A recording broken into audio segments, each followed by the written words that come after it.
Hello, this is Derek Hansen for StrengthPowerSpeed.com, and I'd like to welcome you to our 13th episode of our Performance Concepts chat series. In this episode, we're speaking with Loren Landow, based out of the Denver, Colorado area, and I had a chance to meet Loren back in October of 2016 when we both presented at an iFast event hosted by Mike Robertson and Bill Hartman. And when you have a chance to finally meet somebody that you've read about, you maybe even seen videos and other news about him, about what he's doing. When you finally get to meet somebody, it's nice to connect on a personal level, sit down, have a conversation. And when I met Loren, connected right away, had definitely some mutual passions and interests. And I got to learn more about what he specializes in. And it really is the movement side in terms of the specifics of what's happening with the athletes that he's training, whether it's a football athlete, an MMA athlete, also had a lot of success with swimming athletes. So this broad spectrum of abilities and talents, and he seems to have success wherever, he applies himself, which is very interesting. So in the podcast, we talk a lot about how he got to the point where he is right now. And I think it's really important for young people to hear, that it's not always this grand plan that you have, like, I'm going to go to school, I'm going to get this degree, and then I'm going to work here or intern here and then work here and work my way up. And we even found that with the George Carvajal discussion. So things will happen, like you'll find with Loren, is you got to really jump into the deep end sometimes and just immerse yourself, learn by doing.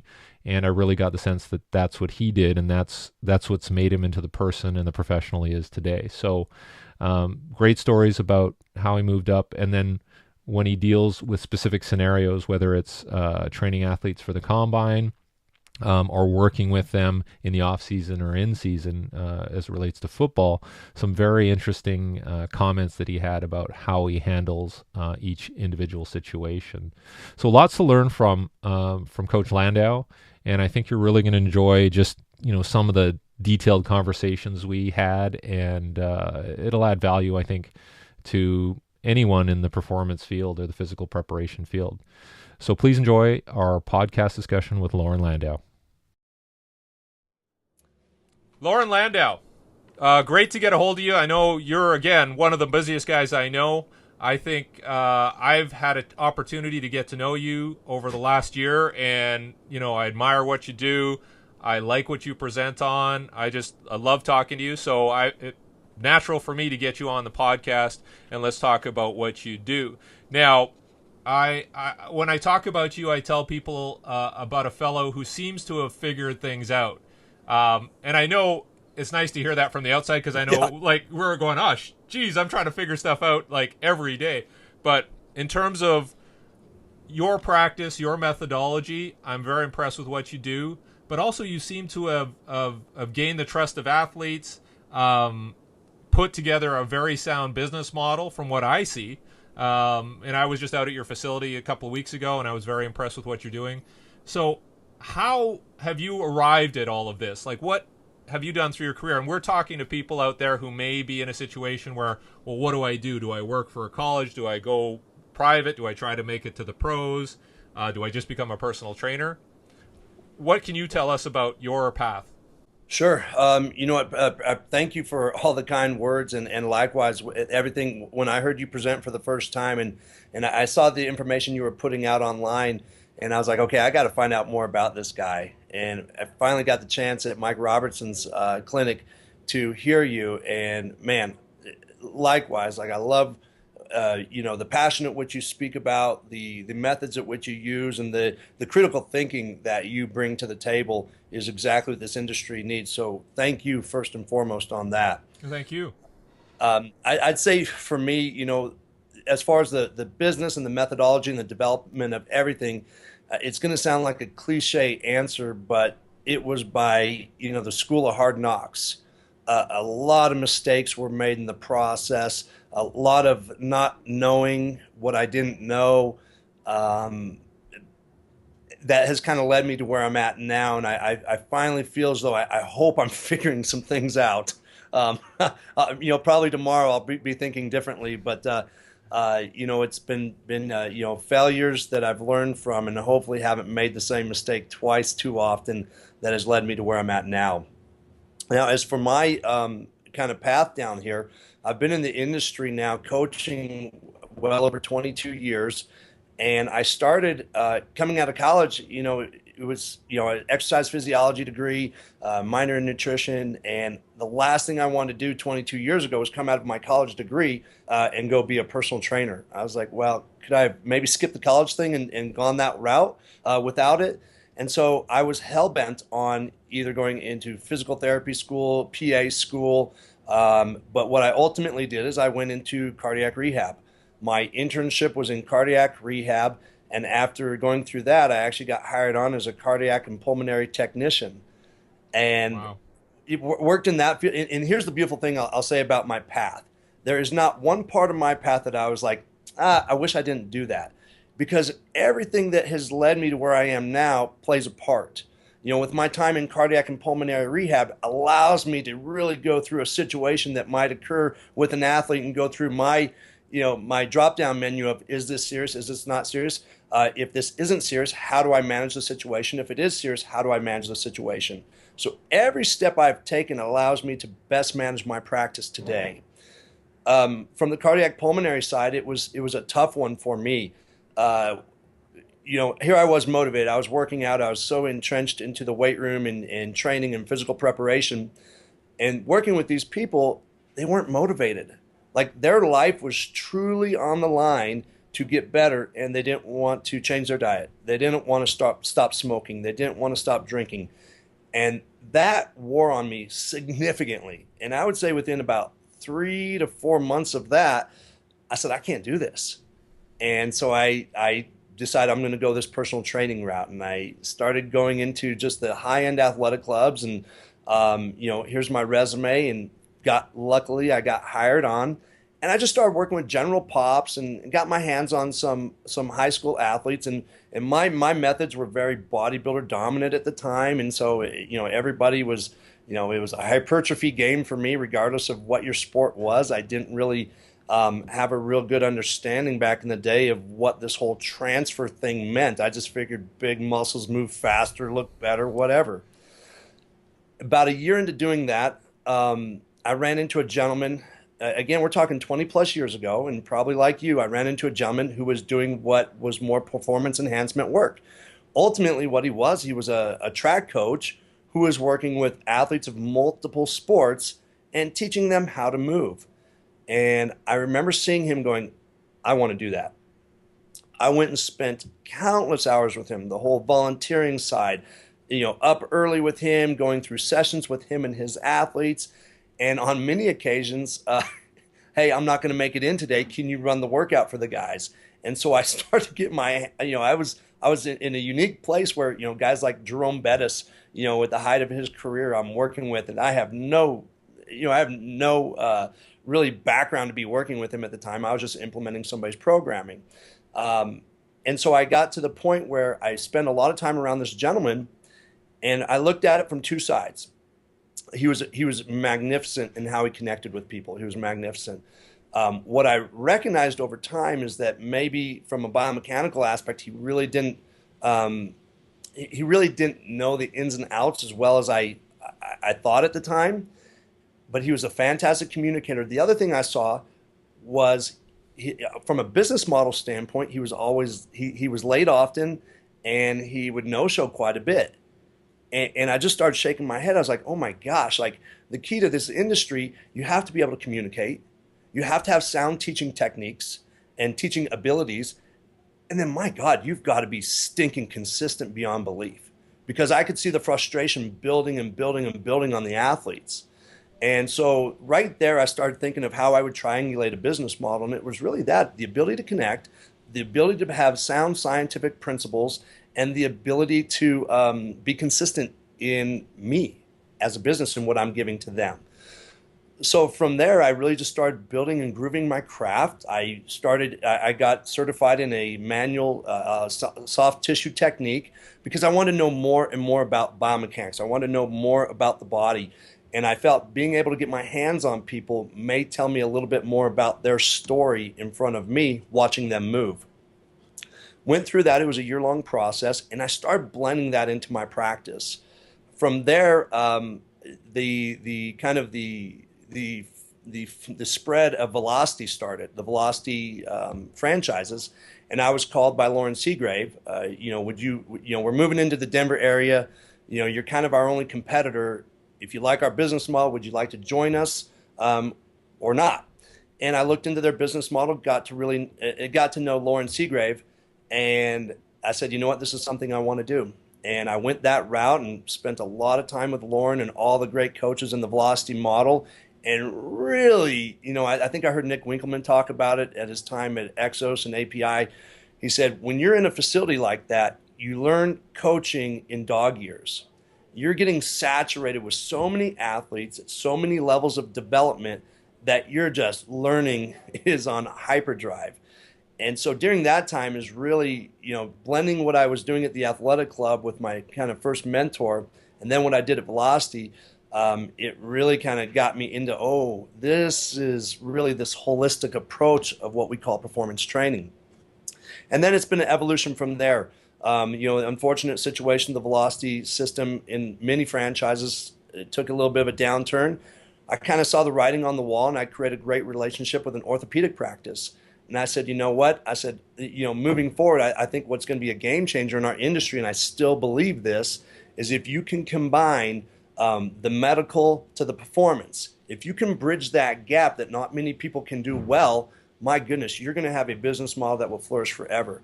So we started that model, and we did that for 7 years. We built it out to extremely profitable business. We started at 800 square feet. We built it to what became 3,600 square feet, and now we're at a 9,100 square feet facility now. So to me, it was learning what I learned from the velocity model. We went too big too soon. Start at baby steps. Let's become profitable, and let's just chunk out bigger square footage as we go. During that time of building all that, I learned even more on the orthopedic end. What are some of the commonalities or the common alarms that set off people for different types of injuries? And I was able to see that and then start back engineering some things. And I started the ACL, the ACL return to sport protocols for the orthopedic firm Steadman Hawkins that they still use today, even though I'm not affiliated. But it allowed me to sit there and say, well, really, it comes down to sound training. I think I've heard Mike Boyle say that. Sound training progressions ultimately are your best prevention strategies. 100% agree. But there's so many elements involved, whether it becomes the biomechanical issues, whether it becomes the tissue adaptation issues, and ultimately your dosing of the workloads that you're putting on the people. That's great. I mean, the things that I'm picking up from what you're saying is, one, you're kind of the sum of all these greater parts that you've experienced, and what you bring is, like you said, you wouldn't change anything, which I think is great. And even the bad experiences have made you a better person. And the other part is just sounds like you jumped into the deep end and you just started learning how to swim, and that has been your best education. Would you agree with that? I completely agree. One of my coaches asked me the other day, they said, well, what do you do? I said, well, I take a really big bite and I figure out how to swallow. I think a lot of times in the industry, you can play it too safe too often. And I think people are afraid of failure. They're afraid of somebody saying no. They're afraid of a door shutting in their face, where to me, it's like you've got to reach those outer bounds to really see, one, what you're capable of, but to push your threshold. We ask our athletes to do it all the time.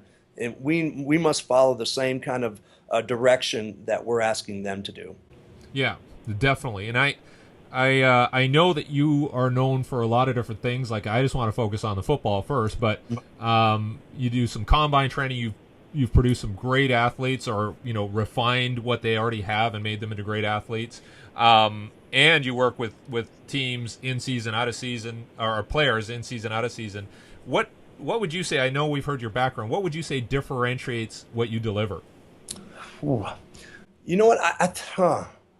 I don't know different, because there's so many good practitioners out there. Yeah, are doing great things. I'll say, here's what I think I do well. I think I watch movement pretty well from a multi-directional standpoint. And I think I'm able to maybe communicate across to the athlete some general guidelines of movement that are simple and transferable to them. Um, I think maybe that's one of the better things that I do is when we were at the PLAE conference, I said the other day, like I just love watching movement. And to me, it's very instinctual. You can see something looks very rhythmic and controlled and balanced, and then you see something that looks very asynchronized. And to me, there's just something that jumps out at me. And maybe, who knows, maybe I'm wrong in what I'm seeing, but I think I'm able to maybe blend something across that I think magnificent track coaches do is they teach these athletes how to learn how to execute like great positions while staying relaxed, but then being able to blend into multi-directional patterns. I think that's what I've done. When I look at my multi-directional work, I don't want to reinvent the wheel. I look at cardinal planes of movement that we have to move in. We have to move sagittal, we have to move frontal plane, and we all have to move in some sort of transverse plane. And really, general locomotion is general locomotion. Sports make it specific. Skill work makes it specific. But if I can take an athlete and make them a general mover in the 3 cardinal planes and then learn how to blend it, I have to believe as a coach, if I hand you to your skills coach, your DB coach, I have made a better athlete for that coach to mold. So I think, here's what I think I do well. I think I understand my role.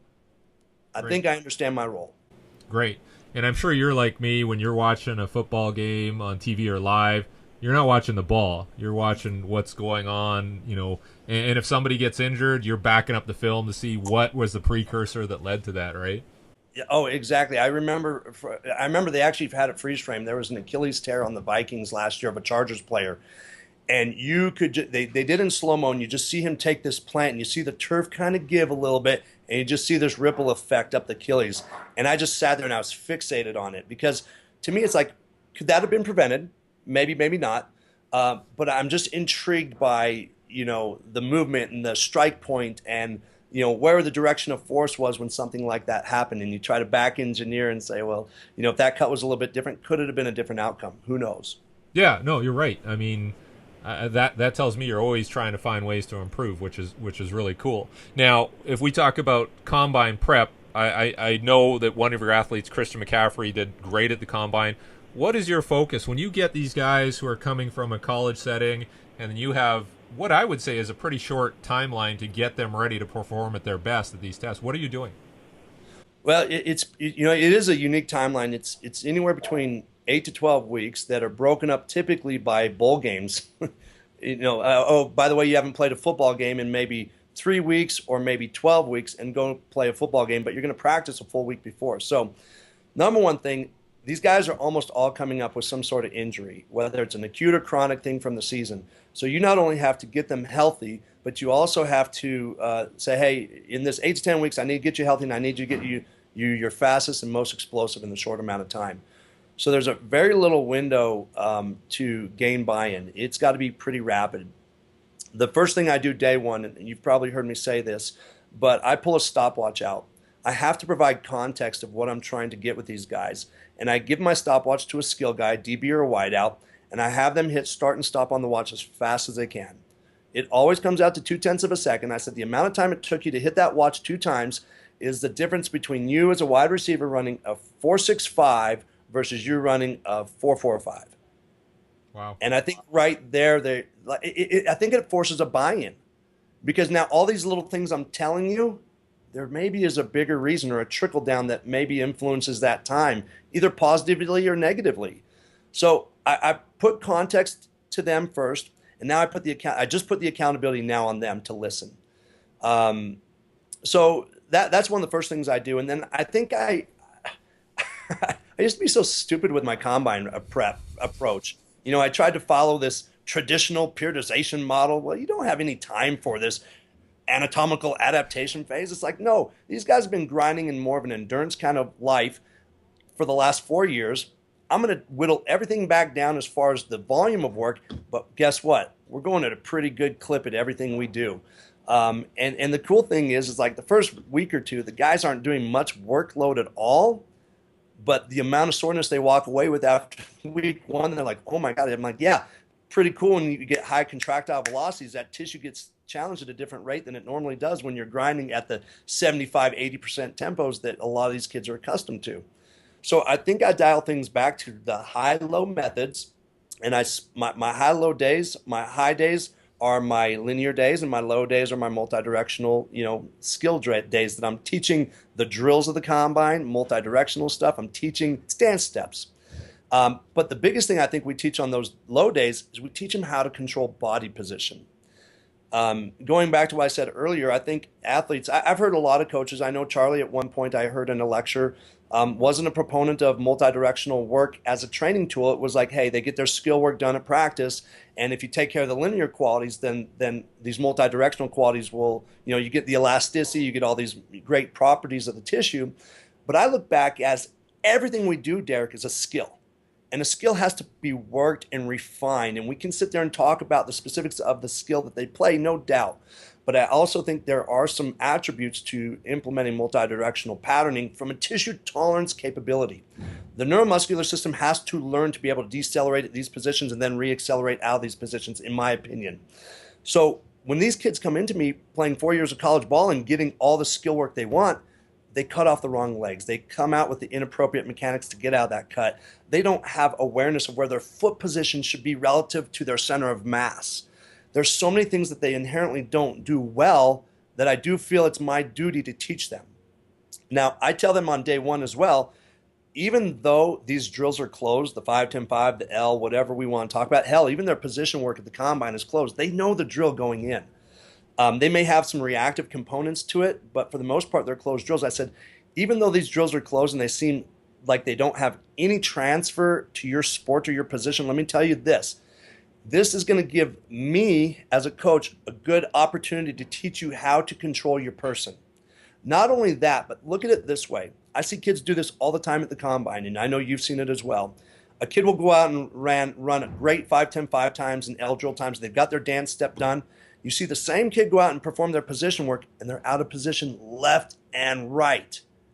They don't understand the same rhythmic qualities and the same dance steps that have to be orchestrated in their field work as they do in these closed drills.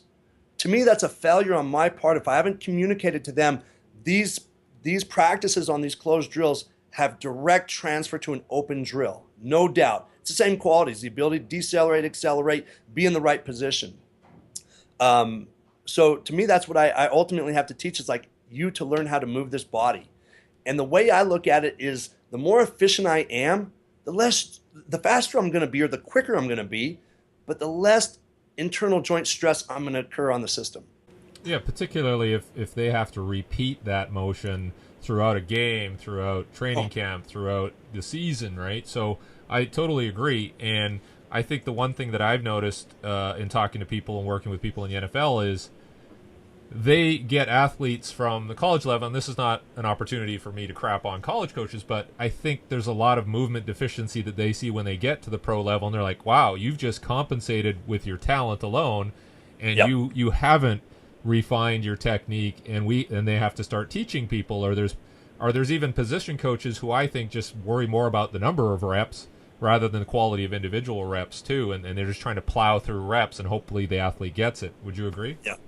100%. A couple things. It's one thing to take a kid from the college ranks and say he's got these movement deficiencies, and then take him through a screen, a seven skill screen, and say, okay, we get better at this, and we clear up your movement inefficiencies, and that's not the case. These kids we've got to do a better job as educators to be able to provide a greater bandwidth of skill acquisition on all these different coordinative tasks. Going back to that, I've always believed like a coach who, I used to do it myself, and that's how I told you, like I've changed my philosophy on combine training. I was so insecure in my X's and O's that the best way to make me feel better about it was more work. Let's get you in better shape. Let's do the rep again. Well, let's do the rep again, but did we effectively get any better at the rep? I think it was maybe Dan who had said it at the PLAE conference, but Dan Paff, he was talking about, it's easy to cue and correct something in the weight room. It's static, it's in a less chaotic environment, but to then actually coach it and cue it in an open space, it's a little bit harder, a lot more variables. And I think a lot of people just kind of go through the assumption, well, you either know how to move or you don't.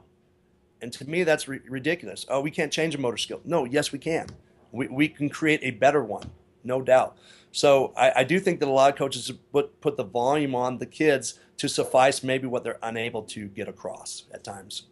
Yeah, and I'm sure you've had cases where you've had maybe veteran athletes come to you, and a lot of people would say, well, the guy's a vet, whatever, I'm not going to focus too much on technique and criticize him or whatever, but I'm sure you're having to teach these older guys how to move.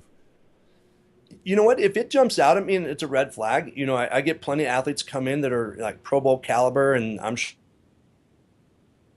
sure if I try this, well, do you know who I am? Do you know what I've accomplished? But I'll tell you, once I talk about like the efficiency of positioning, the efficiency of where you're at has a greater, it can reduce the likelihood of your potential for injury. I think everybody listens at that point. The number one thing I don't want to turn into is the guy that says, here's how you've got to move in this bubble. Not the case at all. I'm quite the opposite. Here's how I want you to move in a general locomotive state. Now, when you go out the field, go do what you got to do. Now, you do have a drop-down menu of what your options are out of each position. It's really becomes inherent. But if I've grooved you to hit these right positions more frequently, my guess is when that drop-down menu comes down, you're going to pick the best option because it becomes more rhythmic in nature instead of being out of position. I will say there's plenty of athletes I've had in the past that aren't going to listen to me, and that's fine. And you know which athletes to spend the time with. I will say this: I had a perfect story here. If we have time for a story. Oh yeah. I love stories. I had a safety from the Buffalo Bills, and he was a great safety at Georgia as well. And he came in, and he was maybe the most uncoachable athlete I've ever worked with, ever. Now, he was a kid. He was a bubble guy. He would make special teams. He would, maybe be 2 or 3 deep on the roster, and he wouldn't listen to a thing. He ended up getting injured. A year or two later. Called me up and said, I need to get back in with you. Okay, it was a knee injury. That injury made him the best listener ever. So sometimes it takes a traumatic event for these unique athletes to sit there and say, okay, maybe there's a better way to do things, or maybe now it's time for me to listen a little bit more. Hey, he was successful, no doubt, but I think there's certain events that happen in athletes' lives that open them up regardless of who they are to listen. Yeah, no, that's great. I'm the same. Like, that's definitely getting a degree from rock bottom university, right? Like, they have to hit rock bottom before you can coach them up. And I've had that, and when somebody gets injured, I always look at it as an opportunity, not, oh, geez, you're injured. So, yeah, definitely. In terms of getting guys onto NFL teams, going through the combine, now you've got guys on the teams, they want to come back and work with you. And I know there's always this friction between pro teams, pro strength coaches, and they're going off to work with their trainer, and a lot of the time that's viewed negatively. Now you've created some very positive outcomes from that. How do you do that? How do you get your guys ready, make sure it jives with what they're doing at, like, we're now into off-season training camps, right? Right. So when you send guys off, how have you prepped them? How do you communicate with them? Do they talk to you during that period too and say, look, this is what we're doing. What do you think? How does that work out? You know what? The number one thing I will never do is I will never step on the coach's toes in the aspect of, if the guys say, what do you think? I'm like, regardless of what I think, you're going to have to do it. So it doesn't matter. So from that aspect, I look, it's his team. And if I can be an asset, fantastic. The number one thing I do with my guys, especially when they're in phase 1, which is right now, they'll come to me and they'll say, here's what we did all week. And I have them really detail it out for me, like specifically. And the smartest thing for me is, okay, let me give you what you're not getting. And it's not like not getting from a programming standpoint or time of year. It's like, hey, you know what? If you guys haven't been focusing on a lot of movement technique, why don't we just do a little bit of movement technique? I've always found this too, Derek, to be true. I think every athlete has their Superman exercises, and sometimes they don't get those done in their facilities. And so whether it's an athlete of mine who wants to do an overhead throw, a med ball overhead throw, if it's something like that, and it falls within the scheme of what they've done for their week, those are things we'll put in. I'd pick that out as a random, Superman exercise, but I find what those exercises are for them and say, hey, you know what? Yeah, I know you really like the bottom up split jerk. Let's get a couple sets of that in, and that way I can keep the skill of that grooved. So when I get them when I get them in their off periods, it's not reteaching or relearning. Now I can actually use it as a chance to really create a nice adaptation. When I have them then in July, the number one thing I asked, and not many teams are doing it anymore, but I always ask, what's your conditioning test? Because I need to prepare you for the physiological demands of your position in the sport, but I also need to prepare you for a test. And they are specific qualities. So we'll maybe dedicate one day a week, if that, to a test. Like, hey, if I've got to run repeat 300s, cool. We're gonna get in and get those. Maybe if you have two of them, the first time we do it, we're gonna run one. Maybe the next time we're gonna run 1.25, then maybe 1.5, then maybe full 2. And by the time you're ready to go, you're getting full 2 fine. But I don't spend a huge amount of time on that stuff because I understand it takes away from all these great motor skills I'm trying to influence through their season, through their off season and season. So I communicate with them on what's expected. I try my best to communicate with the coach. Sometimes it's very reciprocal. Sometimes it's not. Everybody gets busy. But I try to adhere and make sure that they're in the best ready position to play their position. That's great. That's a great answer. And I know, and you probably have heard the same in speaking with strength coaches at the NFL level, is that they feel squeezed, like they got 5 weeks to show their stuff. Maybe that's 4 times 90 minutes a day, maybe less, maybe a little more. But I would think, and this is what I've told them, is you have to adapt to the circumstances and reach out to people like yourself and say, look, I only have 5 weeks. I can't affect the change that I really want to do. Can we work together and make sure that my guys are doing great stuff with you, and then we have this continuum of work that leads us into the season? Exactly right. And that's one thing I've always had the feedback from my guys is the strength coach here locally, Luke Richardson, will ask the guys, hey, you still working with Loren in the off season? Oh, yeah. Awesome. You look great. He gives them their feedback. And, I'd say, there's different times like where the relationship evolves, right? Early on, it may have been like a little pushback, but once you start saying, okay, maybe Loren's just not like, doing circus tricks, or he's just not trying to bury the guys. He's actually trying to truly physically prepare their body for really what's coming up in training camp and that season. That's great. Yeah. And I think, we learn kind of the hard way that we have to, like you said, communication, cultivating those relationships. So that's a big part of it. There's one question here I wanted to talk to you about. Sometimes you're working with guys in season, and when you're in an NFL season, you got 16 games. It's hectic. People are fatigued. They're beat up. What are you doing in that period to add value? I think the biggest thing, it goes back to the same thing. What did you do with your team? We all know what happens after these Sunday and Monday games. They're beat up. So what I typically do is my Tuesday is my reset day with them. We go through our full active dynamic warm-up. We really slow it down, so it's really activation and isolation. Then we go into more integrated movement patterns. But then really the whole premise of that day becomes mobility, stability. Whether that's shoulder, hips, trunk, we look at that whole kind of top to bottom approach. I say shoulder, trunk, hips, and the feet. To me, the feet, a couple things. The guys tape and spat and brace and do all these different things that they lose ankle mobility. Well, I want to make sure that when they're away from that we can restore good ankle mobility, but the intrinsic firing of the foot.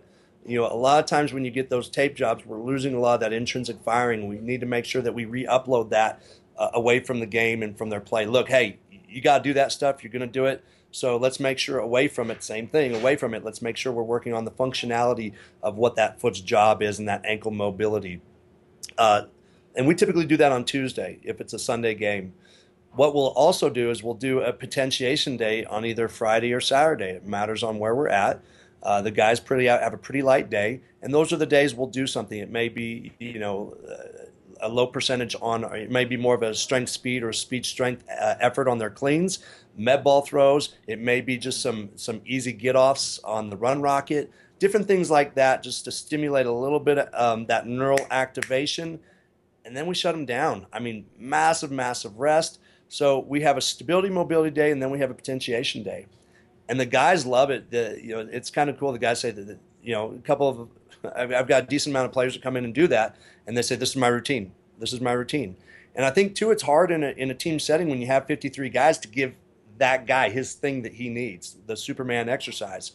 So if I can find it, if it's a bottom-up split jerk, if it's a rack clean, whatever the case may be, we always want to do a risk-benefit, no doubt. But at the end of the day, like, if it's within sound timelines of recovery before game, if it's within sound timelines of their if it's within a sound ability of their technique, and if it's within a sound timeline of recovery within what they've done for the week, then the guys walk away and they feel ready to roll. That's awesome, because I know in speaking with coaches, players, that a lot of players don't even, they go to the meetings, they go to the practices, they might have some sort of media commitment, and then they don't want anything to do with training or football or anything. So the fact that they're coming to you speaks volumes. Well, I'll be honest, sometimes the guys will come in and go, I don't feel like doing it today. I don't feel like doing it today. And I say, hey, you tell me I'm here or I'm not. You know where we're at. And guys come in, and once we're about halfway through, the sessions aren't very long. Once we're about halfway through, they're like, oh my God, I feel so much better. And then yourself, it's that next day, like, oh my, I feel so much better. So I think sometimes it's easy, particularly as that season gets going, to sit there and go, oh, I don't want to do anything. I want to shut it down. But I've seen there's a few different athletes out there. Some athletes that reboot with work, and some athletes that reboot with rest. And I think you have to kind of find out who that person is, and that person evolves as they get older. Absolutely, absolutely, and you're hyper aware of that, I can tell. I want to sidestep. I'm going to do a little bit of a cut sidestep. Maybe you can coach me up. But we're going to talk about other sports, like you've had involvement in swimming and MMA. And I just last week spoke to George Carvajal, and we talked about this idea that those types of sports are different. There's like a feel component. How do you take what you've done in the football world and the speed, agility world? How do you now transpose that onto these types of athletes? If I look at swimming specifically, swimming still has me scratching my head. I had a very good conversation with Keenan Robinson at the PLAE conference, and Keenan's the man when it comes to swimming. And I think he and I still are sitting there scratching our head because it's just an anomaly. Swimming's a tough one. There's a volume aspect that it has to happen to a degree. And if you talk to the athletes, if they're not in the water, they feel like crap, and they just feel off in their rhythm and their stroke. So there's a huge element of that. I think the other element that you run into in swimming is if we look at like high-low models in training, like you can swim as fast as you want, but from a neural standpoint and a force standpoint, it's never going to be what we see in land-based sports. So a lot of times you look at what's done, and it's a lot of middle work. Mm-hmm. You have constant resistance against the system, so it makes it more of a concentric-based action sport. There's not a lot of stretch reflex that's happening. You can look at the explosive elements of it, but when we go into a flip turn underwater, I mean, that's a concentric action that's happening. So I think when you're on the blocks and when you're pushing off the wall, you have different elements of, if you look at a backstroke start versus a freestyle start, one you're halfway out of the water, one you're fully out of the water. There's different elements to it. So I think it's funny to me because you rack your brain when you see anomalies. You see a Katie Ledecky who can swim world record pace in the 200 meter, turn around, swim world record pace in the 1500 meter. Like, that would never happen in track and field. You wouldn't see somebody who could run a world record 100 and turn around and run a world record 1500. It would never happen. So from an elasticity, a physiology, there's something different that's happening here that makes it more of a muscular endurance, lactate threshold animal. With that being said, I tend to look at things with where are they spending most of their time in training and where can I influence them. With my younger swimmers, we get out and we sprint, no doubt. No doubt we sprint. My older swimmers, I don't do a whole lot of sprint work with them. I've always looked at it with my fighters and with my swimmers. Like, if you pull a hamstring hip flexor because we ran a 40, a 50, a 100, and you're unable to do your sport, shame on me. So, there's a risk benefit to everything we do. And from a skill standpoint, when I look at my swimmers and my fighters, they're some of the most inefficient runners you'll ever see. So I'm almost setting them up for a bigger issue if I try to implement what I do with some of my other sports with them. I have one or two fighters that maybe are outliers on the sprint side that can actually do it really well, but that's about it. And so for me, I want to make sure that I'm not taking a bias from what I do with one sport and give it to this other sport. I try to, again, go through my KPIs of what makes somebody successful in their sport, what truly biomechanically and physiologically is happening in that sport. Now, how can I best influence them knowing what they do in practice? How can I help them? So a lot of my work with my swimmers is really like, postural positional control, because they get so repetitive in their nature. But I will give them that speed, strength component as well, for those opportunities off the blocks. And there's still some things. I heard a swim coach say this one day, and it still sticks with me. He was talking about another athlete, and he says, I just don't want that athlete getting too strong. And this other coach said, well, what do you mean? He said, I don't want her to outswim her technique. Wow. Like trying too hard to pull through the water. Now you're not in this rhythmic flow.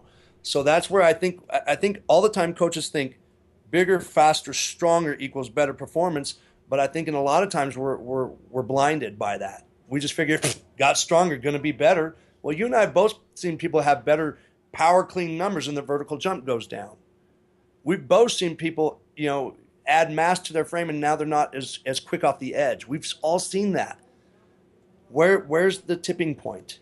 And that's where you have to look at each athlete individually, and you have to look at each sport individually and saying, am I screwing this person up because this thing that I assume is good? Yeah, definitely too much of a good thing is sometimes bad. Yep, exactly right. So, no, that's great. I like the idea that you're not just tied to one sport and you're kind of exploring other sports with different qualities, and I think it just gives you a better global perspective on every athlete you work with. Would you agree? It does. I think it gives me a better communication ability. I've got to sit down there and talk to them. What did you specifically do at your practice? Tell me a little bit about your stroke. What do you feel in your stroke on this? What do you mean you have pain when you throw this hook? So to me, I just bring everything back to the general sciences. I talk about it at length when I lecture. To be a better specialist, you have to be a better generalist. I have to understand my general subject matter so stinking well that I can work with these specialists in their craft. That's great. Now we're going to talk about your role as a mentor, lecturer, educator. What do you think that is? What are you trying to convey when you go and speak to young coaches and even your own staff, your younger staff and interns? What are you trying to convey? What kind of messages? Right, when you have a 60-minute window, it's always hard to sit there and say, what's my message? Every presentation, I always start with coaching perspective, and I try to kind of take that role of saying, look, here's the things that I think have made me successful in time that I've learned. It goes back to the consistency comment. I want to beat that into people like, hey, this whole coaching thing, it's about consistency. I talked about at the beginning of this podcast with the coach who was always late or didn't show. Like, consistency is our number one focal point. 2, fundamentals. Do not skip over, do not dismiss the fundamentals. I don't care if that athlete is a pro bowler, all-star, whatever you call that person. My guess is they're probably not a very efficient mover, most likely. So don't gloss over your fundamentals. Pick your battles. I have to pick my battles. To your point, I may have this athlete and, am I being that doesn't have that power line position and, you need to get this arm here. Oh, that's right. You're a defensive end who's coming around the edge. Don't forget who you're working with and take this technical model as a model that you're trying to look at certain landmarks and positions of acceleration, but don't be so myopic to not sit there and think about how does this actually blend into this person's ability with what they do. So I think those are the things. It comes down to consistency. It comes down to the patience in motor skill acquisition as a coach. I don't give too many drills, right? I stick to the fundamentals. And lastly, pick my battles. Sometimes coaches are so caught up in finding what is wrong when we're not looking at what is actually happening right. And I've seen coaches a lot of times, and I've been guilty of it, and I'm still guilty of it, of trying to change something that really had no influence on what they were doing, good or bad. So pick your battles on what it is you're actually, what hair's out of place. Great message. And you mentioned at the beginning there, you talked about this idea of consistency. And I know we've talked about it, and I'm a fan of encouraging people to embrace change, variability, keep an open mind. And how do you blend that consistency philosophy with also, telling people like, hey, we have to have some variability. We have to look at new things, and how do we do that? Because there's lots of sports science stuff coming out, and everybody wants to be on the cutting edge. But I like the consistency piece and the fundamental piece that you just mentioned. How do we blend that? To me, the consistency piece is more the behavioral issue. If you were in my facility this morning, my warm up starts right at 8 o'clock.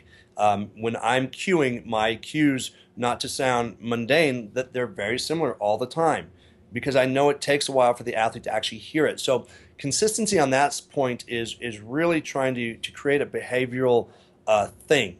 Hey, cool, that's great. You came in 2 days this week, but we had 4 workouts this week and you missed 2. So I try to instill that as my consistency model. Focus, intentional, and attention. I'm trying to have them understand that this training thing isn't just like, oh, I got my workout in, and now I'm good, or now I can go drink booze or eat like crap, or get 4 hours of sleep because I was gaming all night. Like, consistency is in how we approach our behavior. And it was a quote. I'm going to butcher this quote because it's not right in front of me, but I think it was Nick Saban that came out and said, how can I expect somebody to do something that I'm unwilling to do myself? And so I try to be this model of consistency in here. I'm always prepared, always ready, planning, programming. Sessions are always set up well in advance, just like every good strength coach does. But I try to take that a step further with, what are the behaviors outside of here? I saw your Snapchat, and man, you put in a great week of work, and I'm all for having a good time, but man, really? Like, teaching them that everything has a trickle down to what it is you're trying to gain. A famous quote of mine to all my athletes, I'll tell you, is don't sacrifice what you want most for what you want at the moment. And it goes back to the same thing. Why were you here at 8:05? The session starts at 8. You should be here at 7:45 at least. It wasn't consistent in your habit to wake up on time, to have breakfast on time, to leave early because you knew there'd be traffic. That's the behavioral issue I'm trying to get to with my athletes. So from an open environment standpoint, and hey, we've got to adapt to things on the fly, hey, I'm all about that variability, no doubt. But I think some of my athletes are too variable in their own behaviors as it is. That's right, and you have to be the voice of reason, right? And bring them back to the center, and I can see that having to be a big part. And again, it's something you've talked about with your philosophy and the communication side and connecting with people, and that's huge.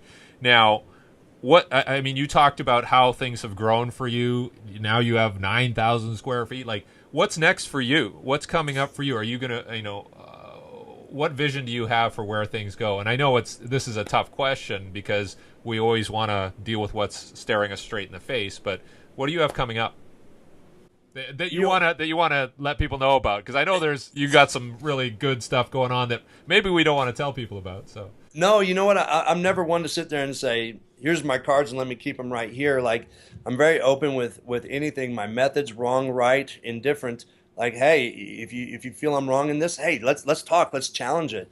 I think what's next for me is further development of my staff.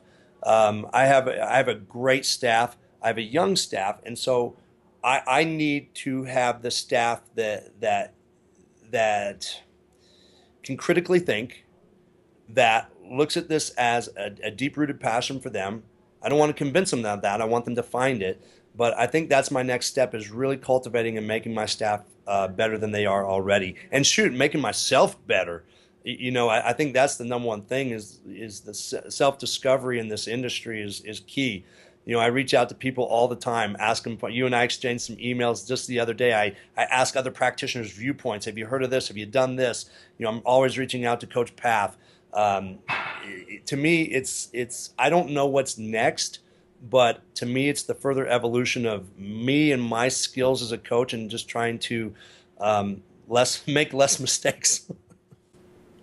No, that's a good philosophy, and I think it's interesting to hear you answer that question, and I know what, in your head you're going, okay, I got to mind what's going on right now, but I want to have that vision to kind of shoot for some bigger things, and take care of the people around me, and I think that's pretty cool. Are you speaking anywhere? Are you doing any presentations or lectures or anything that people should know about? I'm presenting actually tomorrow at the Olympic Training Center. Going to do a multi-directional talk, and then actually I leave on Sunday for the Hawaii State Clinic. So nice. I'm excited for that. I've got some cool little travels up, PLAE in Ireland, and then I have. I can't say that one yet, but I will. I will be in the UK in August, and then I've got a fun one coming up in November. Okay, well, we'll keep in touch. I want to make sure people know how to get a hold of you and keep track of what you're doing. I know I want to come back down and visit you. I think, you have a great environment there.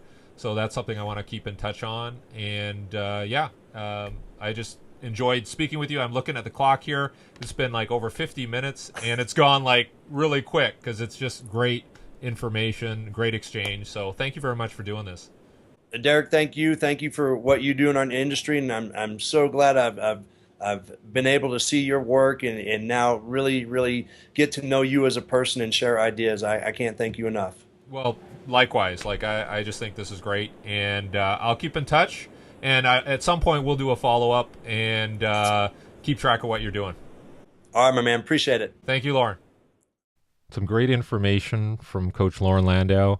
And he's the kind of person that I'm going to keep in touch with, go visit on a frequent basis. I think he's doing some great things. I think he's in a great environment. And, there's a great humility about Loren that allows you just to talk about anything and share ideas, challenge each other. So if you have a chance to get in touch with Coach Landow, we'll provide some contact information. But please offer some comments, some feedback at Strength Power Speed. On Facebook, Strength Power Speed with no vowels. On Twitter, also Strength Power Speed, no vowels. And also we'll have this on YouTube. And I think you'll get a lot out of anything that Loren has to offer. True professional, great human being. And these are the types of people that we want to talk to and that we want to encourage you to talk to. So once again, thank you very much. This is Derek Hansen at strengthpowerspeed.com.